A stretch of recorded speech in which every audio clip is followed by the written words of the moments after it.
Billy Hatcher and the Giant Egg. What can I say? It's one of the weirdest games Sega has made since Super Monkey Ball. And it kicks ass!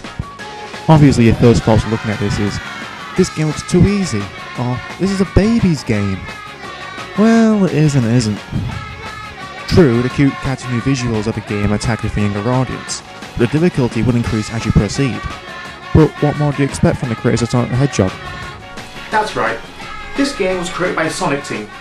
But with that out of the way, let's start playing. So the story begins with baby chickens playing at a beach, until a horizon of crows turn the sky dark. Chickens versus crows. Well, it makes more sense than parrots versus ninjas.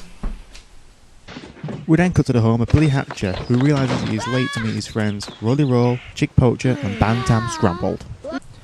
You get it? Eggs. The names has something to do with eggs. When Billy finally arrives, his friends aren't too happy with him being late, so they think he should be punished. Makes sense, because my friend was late once. He's still in hospital. Before they could tie Billy to a tree, the scene injured chick about to be attacked by a crow. Being the main hero, Billy protects the young chick with a stick. Yay!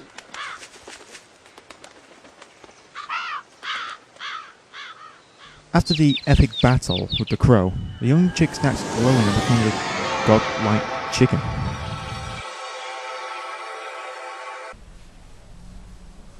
I've got nothing to say. I mean, God could be anything. A chicken, a woman, or Morgan Freeman. As the game begins, we are transported to a place called Morning Land. I can't complain about as generic as the lands in Super Mario. At this part of the game, all you can do is move and jump with A. Yay! Fun! It's not until you find a chicken suit they can do anything. And in doing so, a crow dressed as a wizard summons a bunch of indefinable creatures. What are they? They look like rejected enemy designs from Kingdom Hearts. Anyway, the main part of the game is to roll these eggs around and hatch them. The eggs are also used to attack with, and are always required to advance further. You can also spin them, throw them, bounce them. Blimey, it takes more beatings than me in Super Smash Bros. Brawl. To hatch the eggs, you must first defeat some enemies which can do either rolling the egg or propelling the egg into one by pressing B. Once defeated, leave behind fruit for you to collect. Eggs and fruit. Okay. Once collected, the fill a meter in the corner. When the meter is filled, the egg is ripe and you can hatch it by pressing L.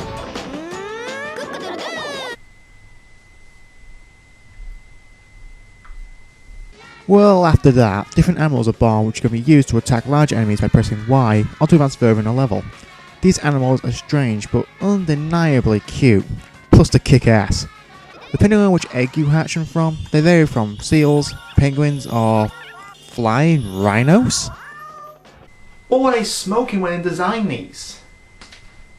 Other than animals, there are also items to hatch from eggs that also vary depending on which egg you hatch them from, such as combs or extra lives. Be careful though, because if your egg takes too many hits, it breaks. And if you take too many hits, you die and you go back to the beginning or the checkpoint. The first mission of each stage requires you to find and hatch a golden egg. In doing so, you will release an elder who will bring the morning back.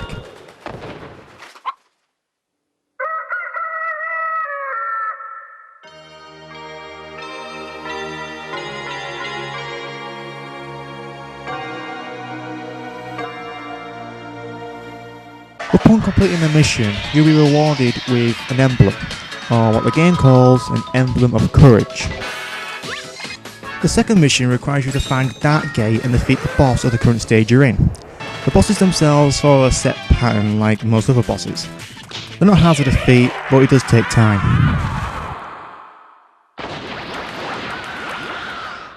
After that, there are another 3 optional missions if you don't want to go to the next stage.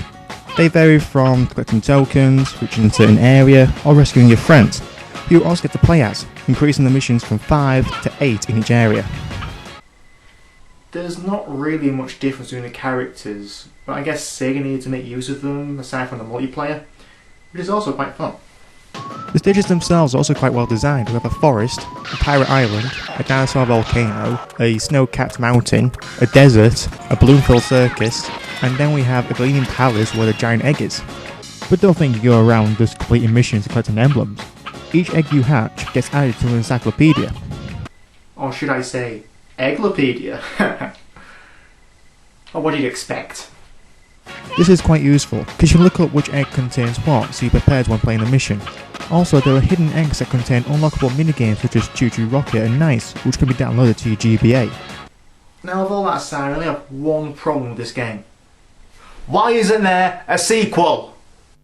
I know that some game developers make one-off games and experiments, but there's so much more you can do with this. Why not add other types of birds, or maybe some reptiles? Or maybe some larger and more unique levels such as a city or a space lab? Me and many other Sega fans want to see a sequel to Billy Hatcher. Well, it's obvious you still respect Billy Hatcher in the period in the Sega Superstar games, and Sonic Battle Zero Gravity. In fact, here's a title you can have for free. Billy Hatcher 2, Legend of the Crystal Wings. Enjoy.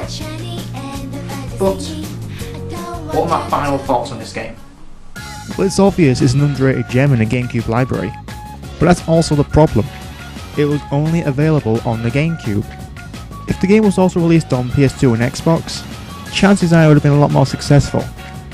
I know later it was ported to the PC and Mac, but by then, no one cared anymore. Apart from that, Sonic Team proved us what the GameCube could do. Colourful detailed graphics, gameplay that's easy to learn but difficult to master. And let's not forget one of those catchiest video game songs to date. But all games are at their faults. The camera, for the most part, works, but it's occasionally glitchy and you find yourself falling off an edge more than once because of it, all the egg rolling around. But when it comes down to it, it is a fun game. Well, if you own a Nintendo GameCube or Wii, buy it, because you'll never play anything else like it. I mean, what other game do you know that allows you to attack things with eggs? At least Sega did it in 3D. I rate this game 7.6 out of 10. Now if you excuse me, I have to make some scrambled eggs. And I'm still waiting for a sequel, Sega.